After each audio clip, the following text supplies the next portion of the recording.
많은 거가 나온다 싶으면 막 또 산으로 끌고 가요. 네. 그럼 이제 저는 이제 못마땅해가지고서는 찌푸리거나 아니면 이제 퉁을 주면 보는 사람들은 저 양반들 저러다가 싸우는 거 아닌가 싶으니까 약간 아슬아슬한 그 긴장감의 재미도 있었던 것 같고 그래서 이제 이렇게 그런 걸로 엮다가 보니까 그것을 이제 사람들한테 하나의 말로 상징적으로 표현하기 좋은 훨씬 더 많은 보수를 받으니까 그리고 그 원청 부분에서 떨어져 나가면 그러면 이제 하청으로 들어가야 되면 그러면 소속이 변경되는 것만으로 소위 양반에서 상놈이 되는 순간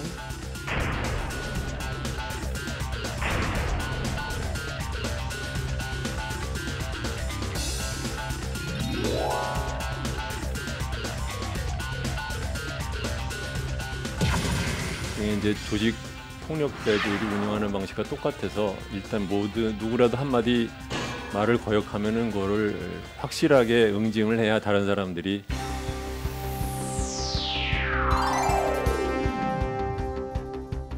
혹시 여기서부터 우리 얘기를 좀 풀어나가면 어떨까요? 그렇죠. 이제 뭐 모르고 물어보신 거겠지만 사실은 핵심은 나 모르고 물어봐는 거 맞거든요. 네. 그러니까 뭐냐면 이제 제가 원청에 속해 있는 부문이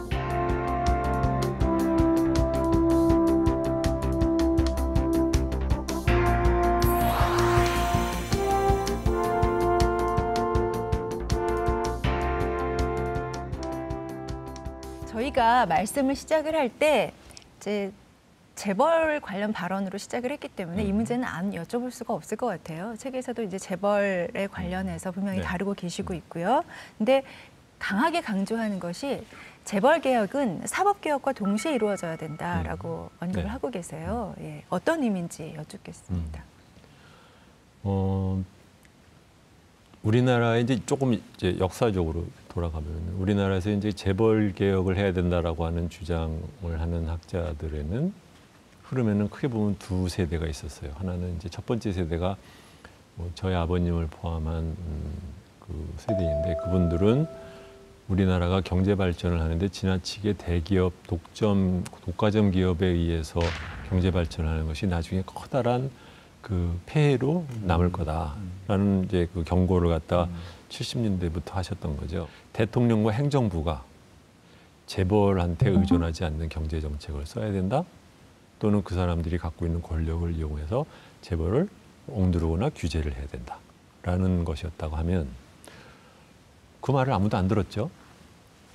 IMF 위기에 전후해서 이제 새로운 사조가 하나 들어와요. 뭐냐면 정부의 정책에만 맨날 기대를 해봤자 소용없고 그보다는 그 회사가 주주에 의한 주식회사이니까 이사회 또는 주주총회를 통한 기업 지배 구조의 개선을 통해서 재벌 총수의 전횡을 막자라는 것이 그게 이제 두 번째 세대예요. 그게 이제 대표적인 게 이제 장하성 교수, 뭐 김상조 교수, 돌아가신 김기현 교수 이제 그런 분들이었는데 그 운동도 하신 지가 20년이 됐어요. 그래서 그거 일환으로 예를 들면 뭐 사회이사제도 뭐 이런 것 들어왔잖아요. 달라진 게 하나도 없어요. 왜? 컷만 갖고 오고 실은 하나도 안 바꾼 거죠.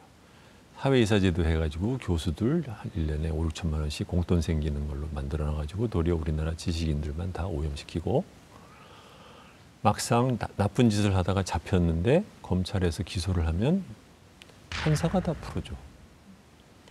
그러니까 계속해서 이게 반복이 무슨 소용이 있어요? 아무런 의미가 없는 거죠. 시끄럽기만 하지 태산명동 서일필에 해당되는 것이 반복이 되는 거죠. 그래서 저는 이제 이거를 잘 생각해 보면 이것이 근본적으로 무엇이 문제였기 때문에 그런 것이냐 하면 어떻게 보면 창피한 얘기지만 사유재산 제도가 확립되지 않았기 때문에 우리가 이런 문제가 생기는 것이고.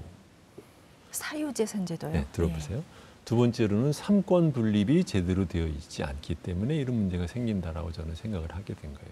첫 번째, 재벌, 횡령이라든가 아니면은 배임은 뭐 그냥 뭐 뚜렷한 거니까 뭐 형법 대상이라고 치고 그다음에 하는 말이 뭐 일감 몰아주기라고 표현이 있어요. 이 표현이 잘못된 거예요. 만약에 제가 가게 앞을 지나가다가 과일 가게 앞을 지나가다 사과를 짚고 뛰었어요. 그러면은 잡히면 너는 사과 그러니까 절도범이죠. 사과 집어서 옮기기라고 표현하지 않죠. 근데 우리는 그걸 일감 몰아주기라고 그래요. 사실은 훔친 건데. 그렇게 하니까 확 와닿는데요. 네. 그 주주돈을 갖다 지배주주인 총수가 훔친 건데 그걸 우리는 일감 몰아주기라는 아주 부드러운 표현으로 쓱 말하고 그냥 넘어가 버려요. 그러니까 뭐 사유재산을 침해한 거예요. 다른 주주의 재산을 그렇죠. 청지기로 되어 있는 사람이 네. 훔쳤는데 그것을 우리가 지금 풀어주고 있는 거죠. 자, 왜 풀어주느냐 하면은 근본적으로는 삼권 분립이 안 돼 있다는 게 무슨 뜻이냐면 대법원장이 대법관을 그중에서 뽑아요. 그래서 이 사람을 대법관을 시키겠다고 대통령한테 제청해. 그러면 대통령이 국회에 동의를 얻어가지고 임명을 하는 거예요. 계명천지에 대법원장이 같이 일하는 동료인 대법관을 뽑는 나라는 한국밖에 없어요. 두 번째로 이것은 유신헌법 때 들어온 짓이에요. 유신헌법 전에만 해도 안 그랬어요, 우리나라가. 유신헌법 때 들어온 악법을 아직도 87년에 개헌할 때 놔두는 바람에 어떻게 되느냐. 독립적인 법과 양심에 의해서 독립적인 판단을 해야 되는 법관이 윗사람한테 잘 보여서 인사고과 잘 받아서 승진하고 나중에 대법관도 되는 관료가 돼버린 거예요. 그러면 대통령은 왜 그러면은 유신헌법 때 이걸 바꿨느냐? 대통령이 네. 대법원장을 시키잖아요. 그럼 대법원장을 시켜서 나머지 법원들에 있는 법관들을 다 관료화 시켜버리는 메커니즘을 갖다 예. 만든 거거든요. 통제와 규율. 이거를 바꿔야 되는 거죠. 그렇게 해서 그다음에는 대법관이 되면 6년을 하고 연임할 수 있어요. 헌법에 의하면 연임한 대법관이 한 명도 없어요. 다 나가. 외국은 종신제죠. 그렇죠. 대부분이 종신제죠. 나가서 변호사해. 그것은 변호사를 대법관이 나가서 변호사를 해. 그렇죠? 뭐 하는 짓이야 이게 지금. 그럼 그걸 어떻게 바꿔야 되냐면 요번에 개헌을 할 때 대법관을 대법원장이 지명하지 못하게 하고 대통령이 하더라도 그다음에 그 사람들은 종신직이 돼야 되고 두 번째로는 대법관만이 아니라 가능하면 고법에 있는 부장판사들도 종신직을 할 수 있도록 그렇게 해야 이 사람들이 아무러나 나는 뭐 70대까지도 판사할 수 있으니까 괜히 하다가 나가가지고서는 전관 후배들한테 눈치 보면서 좀 잘 해줘라고 부탁해야 되거나 또는 판사들이 나도 나중에 나가면은 도움을 받을 거니까 미리 도와드려야겠다라는 그러한 배구로 치면 저는 그걸 갖다 이제 배구에서 시간차 공격이라는 게 네. 있죠. 네, 시간차 공격. 이건 시간차 부패예요. 시간차 네. 부패. 예. 도둑질을 하다가 잡혀 들어가면 감옥에서 그게 5년이 됐든 7년이 됐든 사람만 버릇하면 그러면 이거 안 해요. 그래서 제가 사법개혁이 먼저다. 네.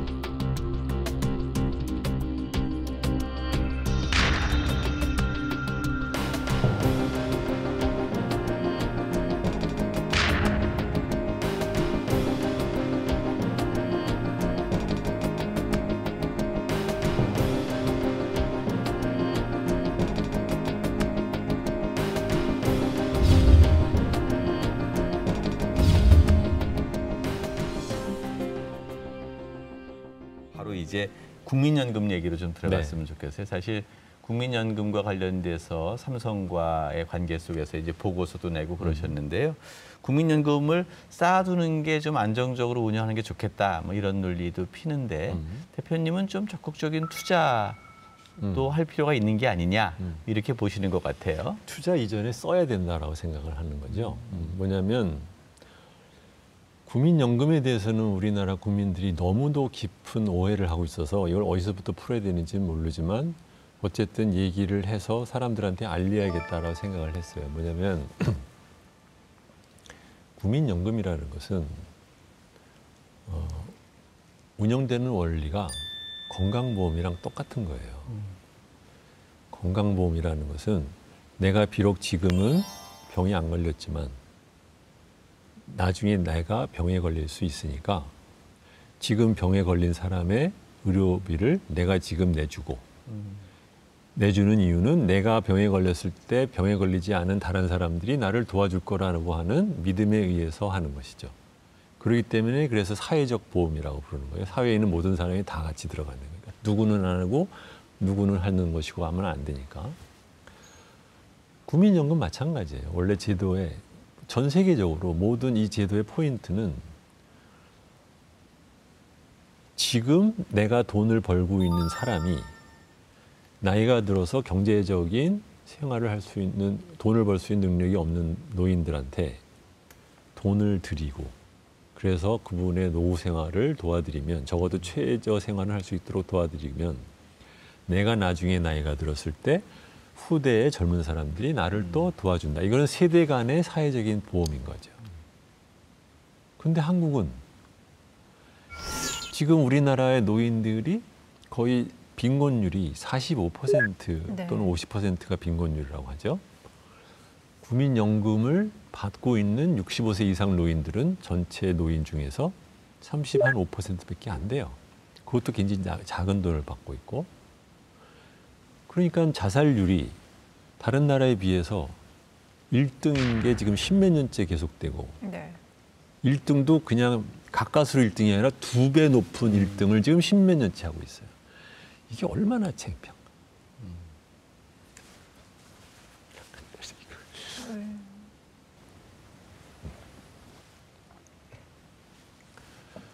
전 얘기만 하면 아주 감정적이 되는 겁니다.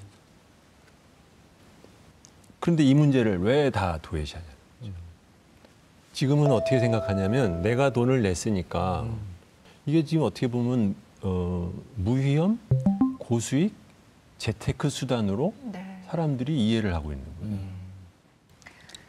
거예요. 저도 책을 읽으면서 그 말씀하신 게 좀 깊이 와 닿았던 게 지금 필요한 사람들한테 연금을 써야 한다라고 그렇죠. 주장을 하셨어요. 예, 사람들이 힘들고 고통 속에 있는데도 돈을 쓰지 않고 쌓아놓고 있다. 네. 투자 목적이 아니다. 라는 말씀을 그런 하셨거든요. 거예요. 그러니까는 이게 원래 노인들의 빈곤을 해결하기 위해서 도입이 되었다라는 것에 대한 인식은 어디로 사라지고 돈 버는 수단으로 지금 사람들이 착각을 해서 현재 우리 사회를 이렇게 만든 노인들에 대해서는 다 내팽개치고. 근데 사실은 이게 또다시 우리가 만든 다친 것이 그런다고 안 끝나는 것이 그 노인들은 누군가의 부모님이에요. 그러면 이분들이 가난하니까 자식들이 보나마나 도와드릴 거 아닙니까? 그럼 도와드리려는 그 자식들도 힘들겠죠. 그렇죠. 예. 그러니까 사실은 이게 왼쪽 주머니에서 나가나 오른쪽 주머니에서 나가나 아무래도 돈은 나가고 있어. 그런데 놔두고 있으면 가난한 노인일수록 자식들도 가난할 확률이 높아요. 그러니까 가난한 노인의 빈곤을 가난한 자식들한테 지금 짐을 주고 있는 체제인 거예요. 이거를 원래 사회보험으로 치면 모든 사람이 돈을 모아서 가난한 노인한테 더 요긴한 돈, 물론 돈이 좀 많은 노인한테 드리겠지만 그분들은 소득의 대부분을 여기에 의존하지 않겠죠. 이 좋은 설계의 취지는 어디론가 사라져버리고 가난한 노인과 가난한 노인의 가난한 자식들만 고생하는 것을 지금 우리가 지금 갖고 있는 거예요. 그런 것 같아요. 국민연금 적립금이 550조가 되는 거예요. 사실 이게 우리나라 재정 규모를 보면 엄청난 규모인데 이것을 그냥 고수익, 저위험의 네. 재테크 수단 정도로 활용하고 사회보장은 외면한다면 사실 사회보장 외면한다고 사라지는 게 아니라 누가 다 개인 부담을 해야 된다는 것이고 얘기죠. 대부분 저소득자다. 그렇죠. 그래서 빈곤의 악순환이다 이런 얘기인데. 플러스 노인이 늘어나고 있잖아요. 그렇죠. 가뜩이나 지금 이제 베이비 부모가 이제 드디어 은퇴하고 노인이 되기 시작해요. 그러면 노인들이 엄청난 숫자로 늘어날 겁니다. 그럼 노인의 빈곤의 문제는 앞으로 20년에 걸쳐서 폭발적으로 늘어나게 돼 있어요. 이거 어떡할 거냐는 거죠. 게다가 잘 보시면 우리들도 그걸 느껴요. 노후에 뭐가 없다라는 거를. 그러니까 그렇죠. 우리가 어떡합니까? 네. 소비를 줄여요. 네. 그러니까 전체적으로 지금 우리나라가 경제가 불황이 침체하는 되는 이유 중에 하나는 크게 보면 하나는 가계부채가 너무 많아서 그것에 대한 부담 때문에 소비가 안 늘어나는 게 하나 있다고 하면은 또 하나는 노후 생활에 대한 불안 때문에 소비를 또 못하는 게 있는 거예요. 자, 이거 누가 만들었어요? 우리가 만든 만들었어. 거죠. 이 바보 같은 것이죠, 정말. 근데 문제는 이에 해당되는 제도를 다른 나라들은 다 만들어서 운영을 해요. 우리는 어떤 정책이 있을까요? 그러면 경제 정책 만드는 게 취미시라 그러셨잖아요. 그러니까 국민연금으로 치면 국민연금의 돈을 저렇게 자꾸 더 쌓고 저게 지금 거의 600조가 되어 있는데 앞으로 한 2,000조까지 늘어난다는데 네. 저 쌓는다고 장땡이 아니라는 거죠. 네. 지금에 있는 노인에게 써야 된다. 두 가지 노인이 있죠. 하나는 국민연금에 가입하셨던 분들. 또 하나는 애초에 가입할 수 있는 자격도 안 됐던 분들. 이분들에 대해서 어떻게 할 거냐는 거죠. 하나는 기초노령연금이라고 해서 그분들한테 20만 원 드렸던 것을 20만 원에서 지금은 12만 원 사이로 이렇게 주는데 기초노령연금을 30만 원으로 올리자. 그래서 이제 앞으로 이제 문재인 대통령이 어떻게 그걸 법제할지는 모르겠지만 기초노령연금을 소득에 비례하지 않고 무조건 30만 원 다 드리자. 그러면 두 분이면 60만 원은 가잖아요. 그렇죠. 두 번째로는 국민연금에 가입해 있는 사람들, 한 5% 되는 분들, 이분들한테 당신은 낸 돈이 얼마 안 됐으니까. 근데 물론 지금도 10만 원 냈으면 20만 원 받는 거니까 현재 가치로 똑같이 봤을 때 뭐 수익률로 치면 굉장히 좋은 거긴 하지만 그렇다 하더라도 받는 분 사이에서도 빈곤 문제를 해결하는데 크게 도움이 안 되게 돼 있다고 하면 사실은 미리 좀 허물어서 좀 더 드리는 게 맞다고 생각을 해요. 근데 더 드리려고 하면 그러면서도 꾸준하게 이게 지속이 가능하려고 하면 우리가 내는 돈을 늘려야 되는 거죠. 지금은 9%를 내요. 우리가 4.5, 고용주가 4.5 해서 9% 정도를 내는데 더 올려야 돼요. 지금 뭐 예를 들면 독일 같은 나라는 자기 월급의 18% 정도를 내요. 일본만 해도 이미 17%인가를 내요. 그렇게 돌아가야 사회가 돌아가요. 네. 그런데 우리는 그거는 또 그렇죠. 못하겠다는 고부담하는 것들에 대한 정책적인 어떤 그 채택하기가 어려운 건데요. 그런 면에서 뭐 옛날에 재벌 회장님한테도 좀 뭐 조폭 같은 조직이다라고 쓴소리도 하셨는데 정치인들에게 좀 쓴소리 한번 하신다면 정치인들이 어떤 자세로 이 경제적인 정책을 다뤄야 되는지 그래도 꽤 뭐 공약집도 만들고 하면서 많이 겪어보셨잖아요. 그래서 한 말씀 해주실 수 있을 것 같은데. 국민이 무엇을 요구해야 되는지를 국민이 모르기 때문에 정치인은 거기에 반응을 해야 될 이유가 없는 거예요. 아, 국민이 모르기 때문에. 책 제목도 사실은 그런 의미죠. 뭐냐면 무엇이 잘못됐는지를 국민이 모르니까 엄한 소리에 속가 넘어가거나 아니면 쓸데없는 포인트 갖고 지금 말하자면 정규직 비정규직하고 지금 싸우는 것도 사실은 그거예요. 뭐냐면 제가 보기에는 우리 지금 비정규직 정규직 갖고 하는 이 논란도 사실은 이게 화나니까 여기서 싸우는 거예요. 핵심은 연공급에 의한 그 소득의 배율을 어떻게 줄일 거냐. 그 다음에는 그걸 줄이면서 어떻게 회사 내에 직무급을 도입을 해서 일하는 일이 다르면 다른 월급을 받는 제도를 우리가 도입을 할 거냐. 이것을 해결하지 않으면서 맨날 정규직, 비정규직 백날을 노래를 해봤자 거긴 열쇠가 없어요. 우리의 경제의 문제를 제대로 언론이 중요한 아젠다로 못 만들어내고 그리고 이 아젠다로 국민들을 제대로 교육시키지 못하기 때문에 정치인들도 사실 어둠 속에 가서 찾아야 되는데 가로등 켜져 있는 데서 각주구검을 하고 있는 거죠. 저는 그런 맥락에서 그렇습니다. 주 대표님이 정치권을 질타하고 언론의 아젠다 이런 문제들도 함께 얘기해 주셔야 되는 거 아닌가 싶어요.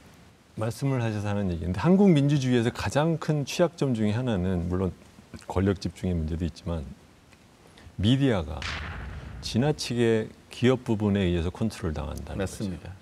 신문과 방송국을 겸용하도록 놔둔다. 네. 이게 말이 안 돼? 되는. 이 한국과 같이 이렇게 코퍼릿 미디어가 다 그 네. 컨트롤하는 나라에서는 이런 얘기가 퍼지기가 굉장히 어려운 거죠. 네. 근데 이거는 그래서 참 앞으로도 굉장히 큰 예. 문제가 보통 이 경제학자 하면은 굉장히 그 차가운 이성과 가슴을 가진 분들이라는 생각을 하는데요. 말씀을 나누면서 우리 사회에 대한 정말 깊은 애정이 맞아요. 있으시다. 그리고 정말 내 거 안 챙기고 그 사회와 타인을 생각하는 그런 생각의 출발점에 먼저 서 계신 분이라는 생각이 들어서요.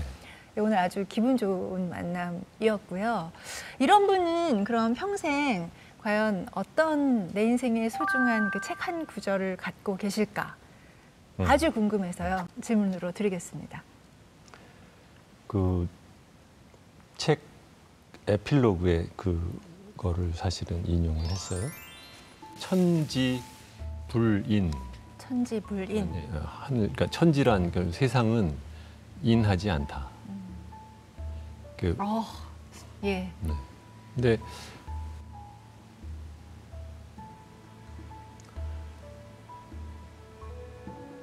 인하지 않은 세상에서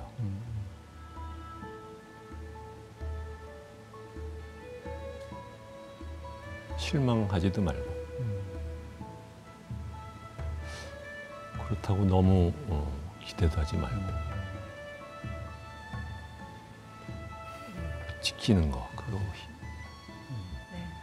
천지불인을 말씀하셨는데 인이 넘치시는 분인 것 같아요. 네, 그래서 또, 지금 이 속에 그 큰 사랑이 있으셔서 이렇게 자꾸 그 넉자를 못 버리시는 게 아닌가 하는 생각이 저는 듭니다. 경제학자 그러면 늘 차가운 예. 이성, 뭐 수학적 계산 이런 것만 떠올렸는데 오늘 주 대표님 보니까 그만큼 또 따뜻한 감성도 갖고 계신 게 아닌가 생각이 듭니다. 네, TV 책방 북소리 오늘은 경제 알아야 바꾼다의 저자인 주진영 전 한화투자증권 대표와 말씀 나눴습니다.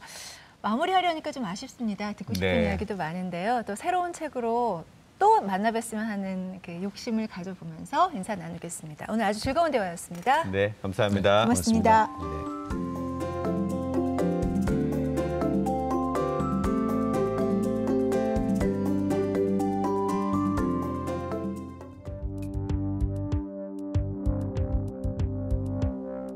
경제 알아야 바꾼다는 국회의원 손혜원 씨가 묻고 주진영 씨가 답하는 형식으로 이루어졌습니다. 책에는 일자리, 금융, 연금 등 내 삶을 바꾸는 12가지 경제 이야기가 담겨져 있습니다. 주진영 씨는 국정농단 청문회장에서 재벌은 조직폭력배와 같다라는 소신 발언을 한 경영인입니다. 지난 2015년 한화투자증권 대표로 있던 시절 삼성물산과 제일모직의 합병에 찬성표를 던지라는 그룹 지시에 반기를 들었던 기록을 갖고 있습니다. 그는 우리 사회가 원청과 하청으로 갈려 있다면서 조선시대의 신분사회 코드와 일제강점기의 국가 운영 방식, 그리고 전후 미국식 제도가 뒤섞인 결과라고 합니다. 그리고 고시 출신이 행정부를 장악하면서 벌어지는 중앙집권적 관원 대리 운영 체제를 비판합니다. 그는 경제력 집중을 막아 경제 민주화를 달성하려면 재벌을 개혁해야 한다고 강조합니다. 이와 함께 직장의 민주화에 대해서 강하게 주장하고 있습니다. 사장이 써야 할 보고서를 결국은 대리가 쓰고 나머지는 자리에 앉아 기다리는 조직은 효율성이 떨어지는 체제라는 것입니다. 책에서 주진영 씨는 자신을 공선생이라고 부릅니다.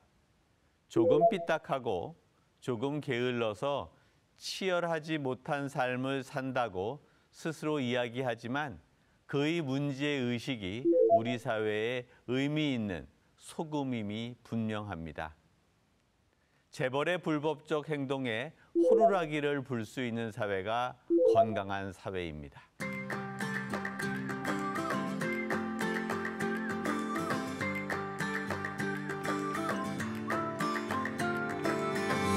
If you love somebody, better tell them why they're here, 'cause they just may run away from you.